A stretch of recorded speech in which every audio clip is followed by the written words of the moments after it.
Hey, I saw the results. I still woke up and chased. I'm hungry for this. I'm hungry for this. I want the world and everything. And I just congratulate the Mercury for advancing to the finals. And I want to be clear, this conversation is not about winning or losing. It's about something much bigger. The real threat to our league isn't money, it isn't ratings, or even missed calls, or even physical play.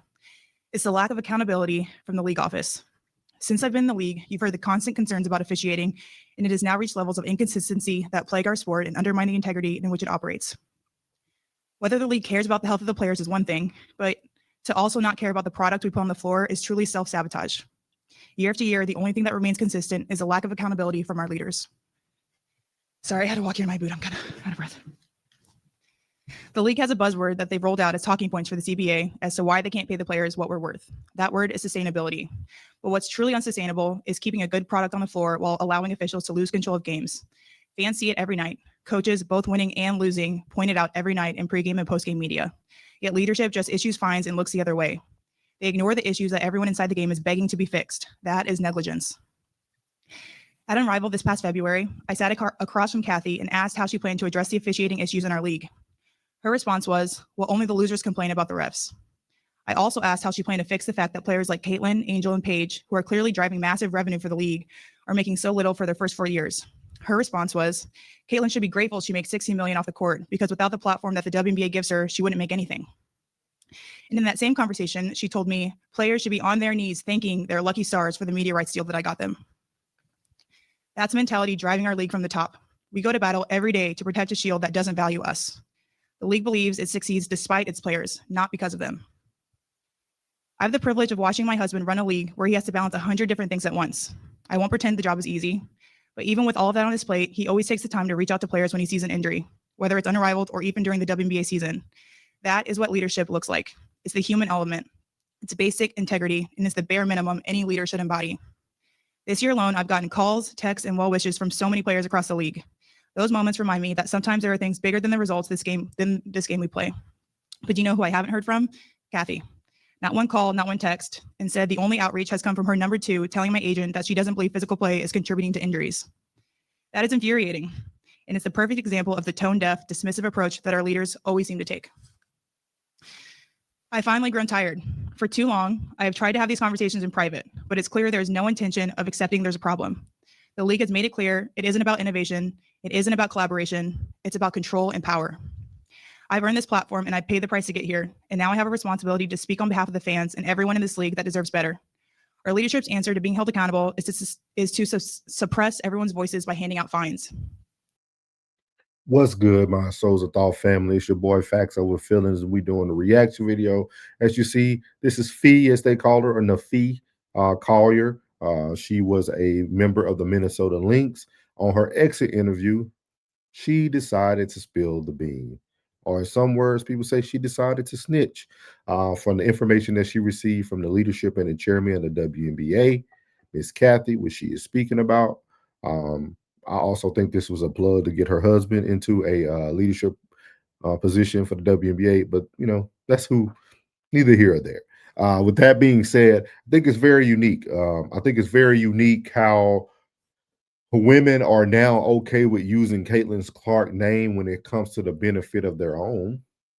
Most people hate Caitlin Clark, but when Caitlin Clark is also a part of people who are going through the same thing, which we all act like Caitlin Clark wasn't going through the same things, just because she was bringing in money. It's just very unique that Caitlin Clark becomes the center of attention. She didn't say anything about, I'm sure Kathy said more about just Caitlin, because she did name Caitlin, Angel, and other players. So I just want you guys to really pay attention. I think it's cool that she's calling out. It's kind of weird to wait the whole year out to finally call someone out when these players have been going through this forever. You could have started this earlier in the year. Could have said this around the All-Star break when you guys were wearing the T-shirts. With that being said, I don't think you're going to hear anything from Caitlin Clark, because I think Caitlin Clark understands that she's only being used due to the power the players feel she have. So we're going to let Ms. Collier finish this out, and we're going to go from there. I'm not concerned about a fine. I'm concerned about the future of our sport. At some point, everyone deserves to hear the truth from someone who I hope has earned the benefit of the doubt to fight for what is right and fair for our athletes and our fans. We have the best players in the world. We have the best fans in the world. But right now, we have the worst leadership in the world. If I didn't know exactly what the job entailed, maybe I wouldn't feel this way. But unfortunately for them, I do. We serve a league that has shown they think championship coaches and Hall of Fame players are dispensable, and that's fine. It's professional sports.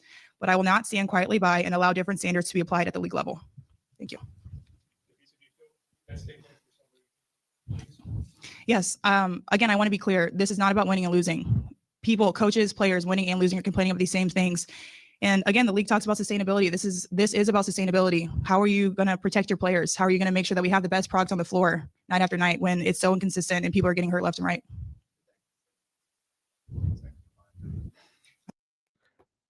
And as you know, people are getting hurt left and right in every sport, not just the WNBA.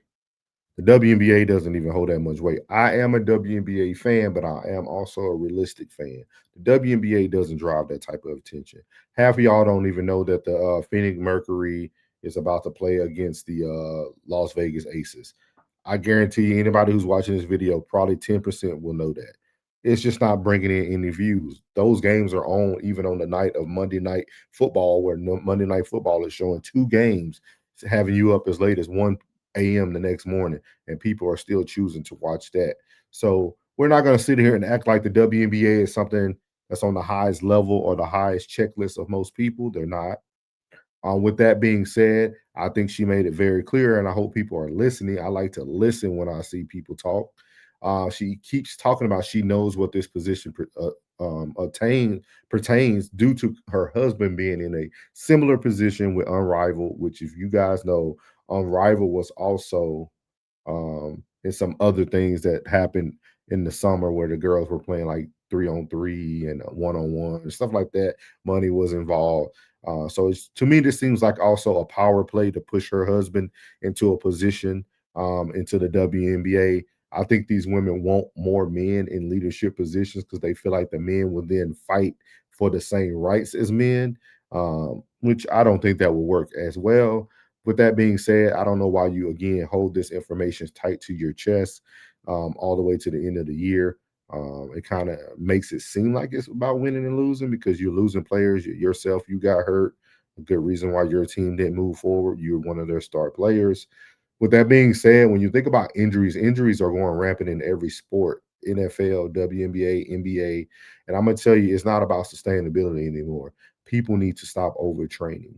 We have gotten into this world with social media. Everybody wants to show that they're working hard, that they're always grinding, that they're always hustling. And that mentality has led to injuries. Your body can only sustain so much. And also a lot of these people who are training and hustling in the out season, they're not technically doing training that specializes in their type of sport. You know, you have to get with certain people. I'm not talking about shooting and stuff. You're not hearing a lot of like shoulder injuries, wrist injuries. You're hearing about lower body injuries, Achilles injuries, ACLs, feet, things of that nature. You're getting lower body extremities because they're overtraining. And then when they overtrain, they're not training correctly and probably not recovering correctly as well. So I think it's a lot more to the sustainability of the WNBA and other sports. Excuse me, but again, we're here to listen to Miss Collier. We're gonna take a couple more minutes, and then we're gonna close this thing on out. I'm sure that they will find me. I mean, it seems like anything with free speech is fine now. So 5 minutes before you walked in here, the WNBA sent another press release announcing more money, more TV rights deals that they just secured. Do you think it's a little premature to announce all the money they're making when they haven't come to a deal with the people that play the game on the floor on their behalf? I mean, it's something that they continue to do. And, but in the same breath, they cry that they don't have enough money to pay the players, that they don't have the sustainability to pay the players when they're selling teams for $300 million, when valuations are going up to almost $500 million. Like, it doesn't make sense to us. It's why we're fighting so hard in our CBA and what we're going to continue to fight for. At what point between, the end of the season and today did you decide that, like, that was how you wanted to open this and, you wanted to prepare something like that? I think obviously, like, this is something that we've been talking about for a really long time, but I think just seeing like the response as well, just hearing over and over and over again, we have the best refs in the world. We don't have a problem. None of the injuries are due to. So as you see there, one of the reporters asked the same question I said. What made you want to start off with all this information that you had since the beginning of the year today? Got to make it make sense, man. Make sure y'all hit that like button. Make sure you leave a comment. I would love to hear your guys' opinion, especially anybody who follows the WNBA or WNBA fans. Again, I think this is more of a push for her husband and for other people to get in power positions in the WNBA.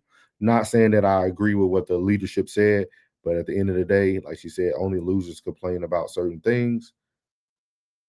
Maybe you got to pick a better spokesman. And I'm going to tell you this, guys, before I go. Think about this.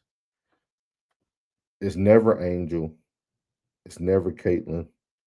It's never what's her name? I can't believe she's a great player. It's never old girl from the Las Vegas Aces who just won the MVP. I can't believe her name's leaving me right now, but she's dating Bam out of Bayou.